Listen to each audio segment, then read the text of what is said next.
moment his lips crashed against mine.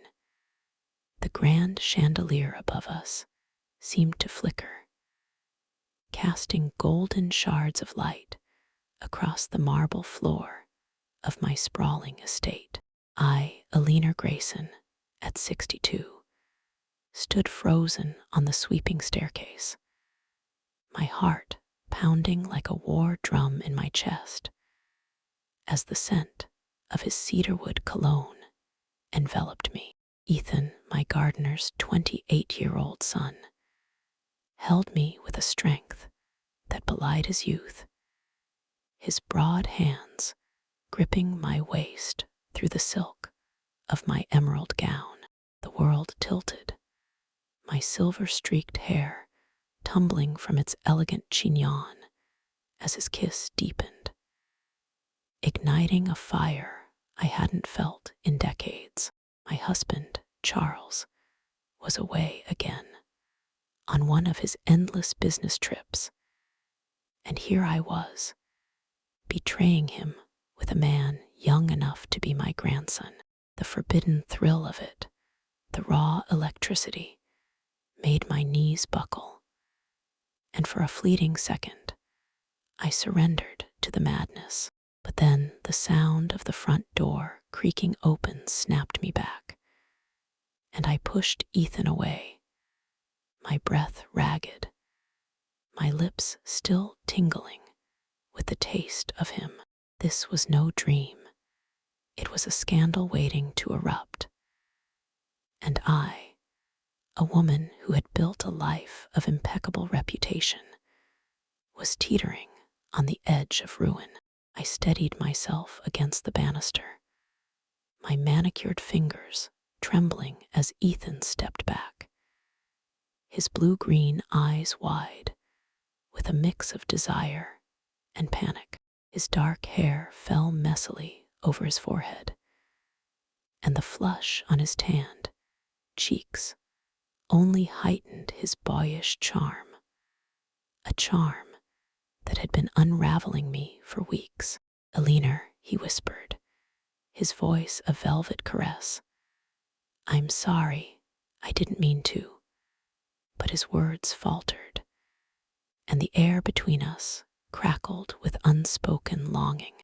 I raised a hand to silence him, my mind racing. The housekeeper, Mrs. Hargrove, was due back any minute, and the last thing I needed was her catching us in this compromising tableau.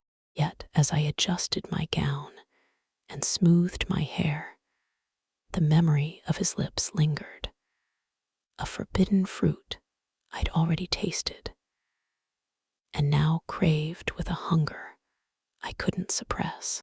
This wasn't how my life was supposed to unfold. At 62, I was a widow in all but name, married to a man who had drifted into the arms of his secretary years ago, though he'd never admitted it. Charles Grayson, the silver-haired titan of Grayson Enterprises, had given me wealth, a sprawling mansion in the rolling hills of Napa Valley, and a social standing that turned heads at every gala. But he'd also given me loneliness, a quiet, persistent ache that had settled into my bones over the past decade. I had filled my days with charity galas, tending my rose garden, and overseeing my boutique empire, a chain of luxury stores that bore my name. My caramel skin, still smooth despite the years, and my sharp hazel eyes had earned me compliments even now. But inside, I felt like a statue, beautiful, yes, but cold and untouched. Ethan had changed that. He'd arrived 3 months ago, taking over his father's gardening duties when old Mr. Callahan fell ill. At first, I barely noticed him, a lanky figure in faded jeans and a worn flannel shirt, wielding a pair of shears with quiet competence. But as the weeks passed, I began to see him differently. The way his muscles flexed under his shirt as he pruned the rose bushes. The way his laughter carried across the lawn when he chatted with the groundskeeper. The way his eyes lingered on me during our brief exchanges. It all stirred something deep within me. I told myself it was admiration, perhaps a maternal fondness, but the truth was far more dangerous. I was drawn to him, to the vitality he exuded, to the life that seemed to pulse in him where mine had grown stagnant. It started innocently enough. One warm afternoon, I stepped onto the terrace with a pitcher of iced tea, intending to offer him a break from the sun. He turned, wiping sweat from his brow, and flashed me a dimpled smile that made my stomach flutter. "Thanks, Mrs. Grayson," he said, his voice rich and warm, taking the glass with a nod. "Call me a leaner," I corrected, surprised by the softness in my tone. From that day, our interactions grew. He'd bring me cuttings from the garden, lavender sprigs, vibrant marigolds, placing them on the kitchen counter with a shy grin. "Thought you might like these," he'd say, and I'd find myself lingering, inhaling their scent, imagining his hands tending them. The tension built slowly, like a storm gathering on the horizon. One evening, as the sun dipped below the hills, casting a golden glow over the vineyard, I found him repairing a trellis near the house. His shirt was unbuttoned, revealing a chest dusted with dark hair, and the sight sent a shiver through me. I should have turned away, but instead I called out, "Ethan, would you like some water?" He looked up, his eyes catching mine, and for a moment the world narrowed to just us. He approached, taking the glass, his fingers brushing mine deliberately.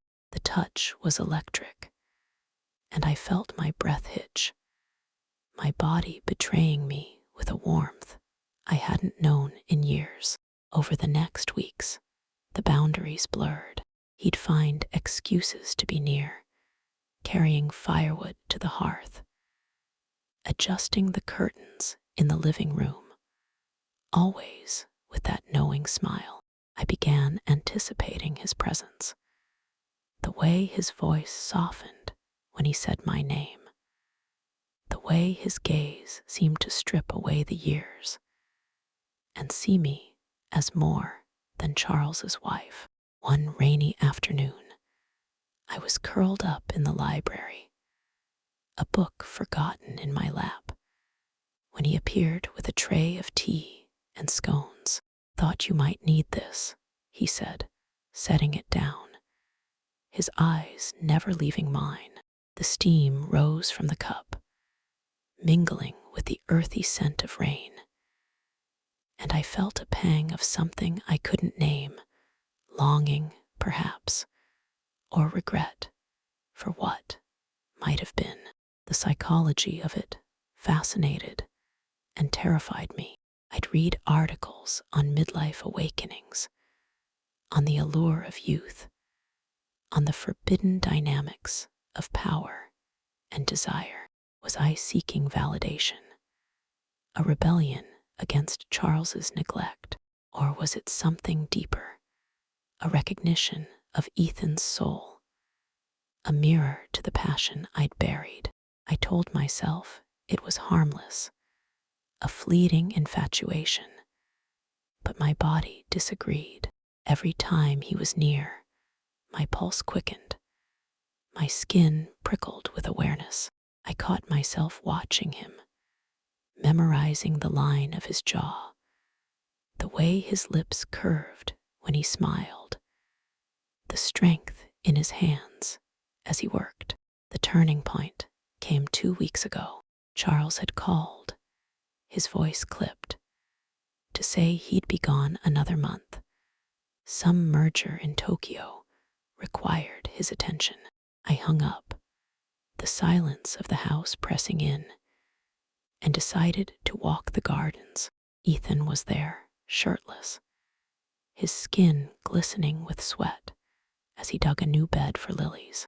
The sight stole my breath, and when he noticed me, he straightened, wiping his hands on his jeans. "Alina," he said, his voice low, "you look radiant today." The compliment, so simple yet so charged, unraveled me. I stepped closer, the damp grass soaking the hem of my dress, and murmured, "Thank you, Ethan. You're too kind." His eyes darkened, and the space between us shrank, until I could feel the heat radiating from him. That night, I couldn't sleep. I tossed in the vast bed I shared with Charles, the sheets cool against my skin, my mind replaying every moment with Ethan. The house was quiet, save for the distant hum of the refrigerator, and I rose, padding barefoot to the kitchen for a glass of water. As I filled the glass, I heard footsteps, soft, deliberate, and turned to find Ethan in the doorway, his hair tousled, his chest bare. "Couldn't sleep either?" he asked, his voice a whisper in the dim light. I nodded, my throat dry, and he stepped closer, the air thickening with tension. "Alina," he said, his hand reaching for mine, "I've been wanting to tell you something." My heart pounded as his fingers closed around mine, warm and firm, and before I could stop myself, I leaned in, my lips brushing his. The kiss was tentative at first, a question, but when he responded, it deepened into something wild, something I couldn't control. We pulled apart, breathless, and he rested his forehead against mine. "This is crazy," I whispered, my voice trembling. "I know," he replied, his breath hot against my skin, "but I can't stop thinking about you."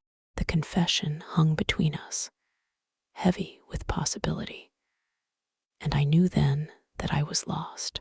Over the next days, we stole moments, his hand grazing mine as he passed me a tool, a lingering look across the dining room, a brush of his lips against my neck when he brought me coffee. Each touch fueled the fire, each glance a promise of more. Today, though, had pushed us over the edge. I'd been preparing for a charity event, slipping into the emerald gown that hugged my still-curved figure, my silver hair pinned up with diamond clips. As I descended the stairs, Ethan was there, dusting the mantel, and our eyes met. The air shifted, charged with weeks of unspoken desire, and before I could think, he was climbing the stairs, his hands on my face, his lips on mine. The kiss was a storm, wild and unrestrained, and I melted into it, my hands clutching his shoulders. But the creak of the door, the possibility of discovery, forced us apart, leaving me shaken, exhilarated, and terrified. Now, as I stood there, smoothing my gown, I heard Mrs. Hargrove's footsteps in the hall. "Mrs. Grayson," she called, her voice carrying that faint disapproval she always seemed to have. I turned, forcing a smile. "Just coming, Mrs. Hargrove," I replied, my voice steady despite the chaos within. Ethan slipped away, disappearing toward the garden, and I took a deep breath, willing my racing heart to calm.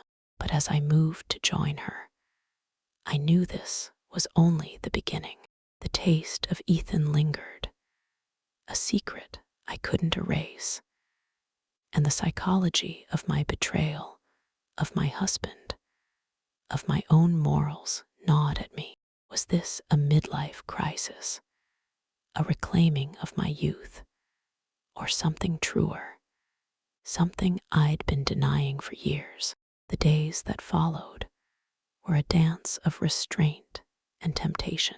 Charles called daily, his voice distant, oblivious to the storm brewing at home.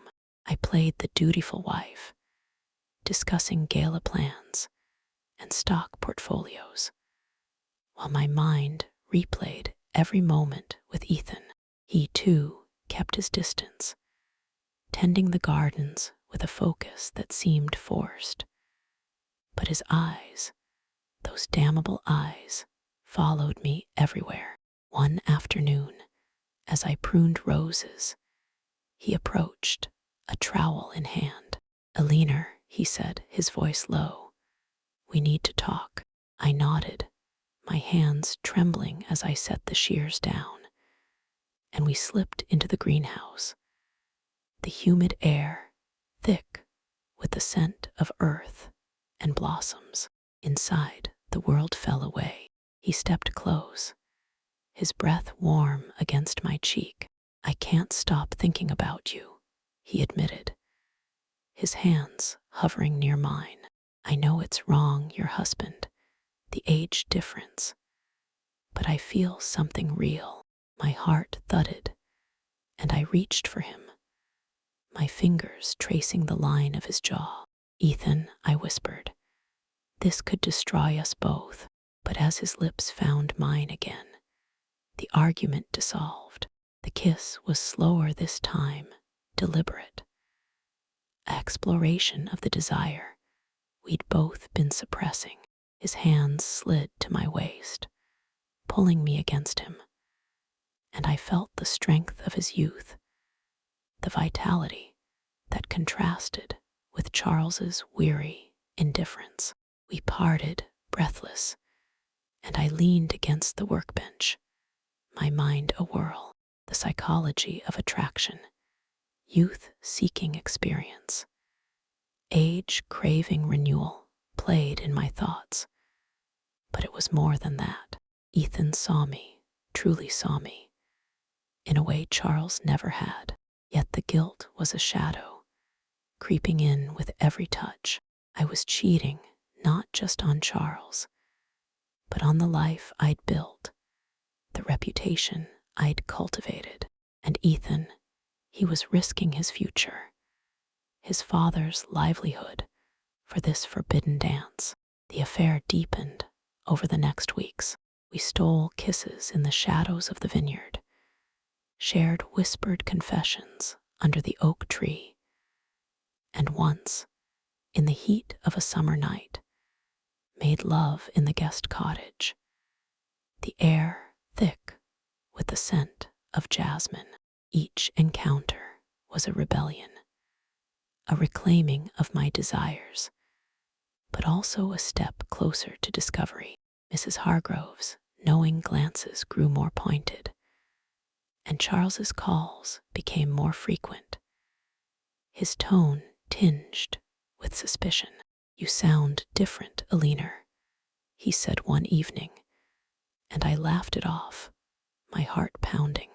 The climax came unexpectedly. One evening, as Ethan and I sat in the library, a fire crackling, his hand on my thigh, the door swung open. Charles stood there, his suitcase dropping to the floor, his face a mask of shock and fury. "What the hell is this?"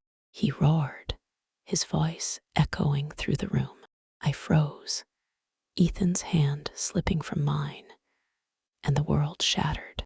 Charles's eyes, usually so cold, burned with betrayal, and I knew the life I'd known was over. Ethan stood, his jaw tight, but I raised a hand. "Charles," I said, my voice steady despite the chaos. We need to talk.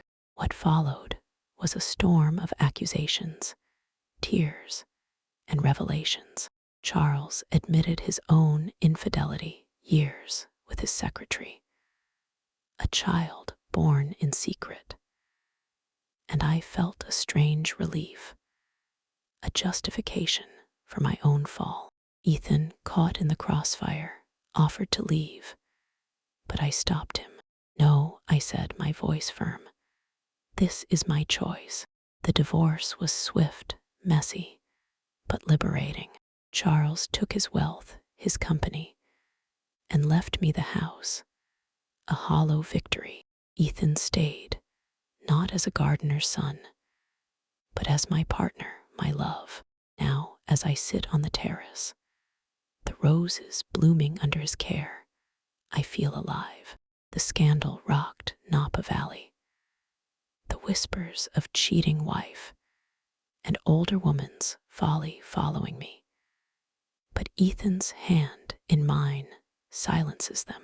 The psychology of our love, defying age, defying norms, has taught me that desire knows no bounds. And at 62, I've found a second chance. The chandelier still glimmers above, a witness to my fall and rise. And as Ethan kisses me, the world feels right again.